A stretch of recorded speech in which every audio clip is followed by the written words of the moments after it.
ఎన్ని ప్రేమలు వచ్చాయి.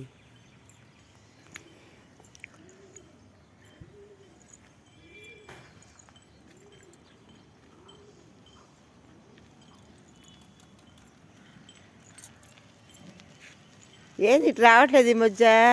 వాళ్ళ చేపలు లేరు, ఊరికి వెళ్ళారు. అవును, ఇప్పుడు కూడా రాలేదే. వాళ్ళు 30 ఎత్తారు, రారు,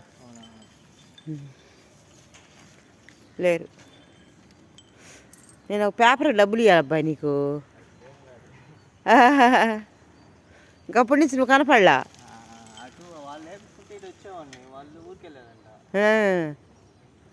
ఓకేనమ్మా.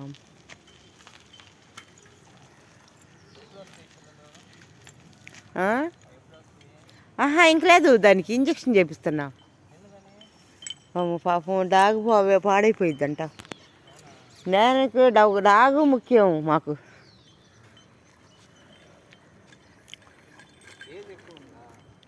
ఏడు సంవత్సరాలు కానీ డాగు పాడైపోతుంది కదా. క్రాసింగ్ చేపిస్తే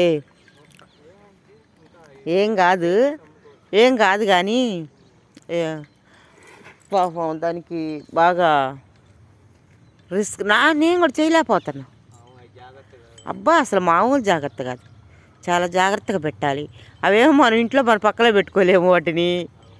జాగ్రత్తగా వాటికి సపరేట్గా ఒక రూమ్ పెట్టాలి. ఇది సమస్య అయిపోయింది బాగా వాటితో నాకు. దానివల్ల వాటి వల్ల ఇదేం జాగ్రత్త కాపాడిద్ది వాటిని. దానికి బాడీ ఇన్ఫెక్షన్ వస్తుంది. అవి వచ్చాయి తక్కువే డబ్బులు, దీన్ని చాలా ఖర్చు అయింది నాకు. చాలా ఖర్చు పెట్టకపోతే డాగులాగా ఉండదు. అబ్బే దాన్ని మళ్ళీ సేమ్ ఆ స్థాయికి వస్తుందంటే మళ్ళీ చాలా పెడితేనే. దానికి మంచి ఫుడ్ ఇవ్వాలి. షాంపులు చాలా ఖర్చు అయింది. దాని షాంపూ 300. చాలా నీట్గా ఉంచాలి దాన్ని, లేకపోతే డాగు ఇంట్లో మన పక్కన కూర్చోబెట్టుకోలేం కదా. డెలివరీ అయినప్పుడు పిల్లల్ని పెట్టుకోలేం, కానీ ఇది డాగ్ అసలు ఇంట్లో సోఫాలోనే ఉంటుంది మా ఇంట్లో. మా ఇల్లంతా దాందే, ఫ్రీగా మేము అసలు కట్టేయం. దాని ఇష్టం ఆడ కొనుక్కోవాలంటే ఆడ కొనుక్కుంటుంది. కాకపోతే నేను ఆవుల పనులు చేసేటప్పుడు భలే తెలియగలది, విసిగించదు నన్ను.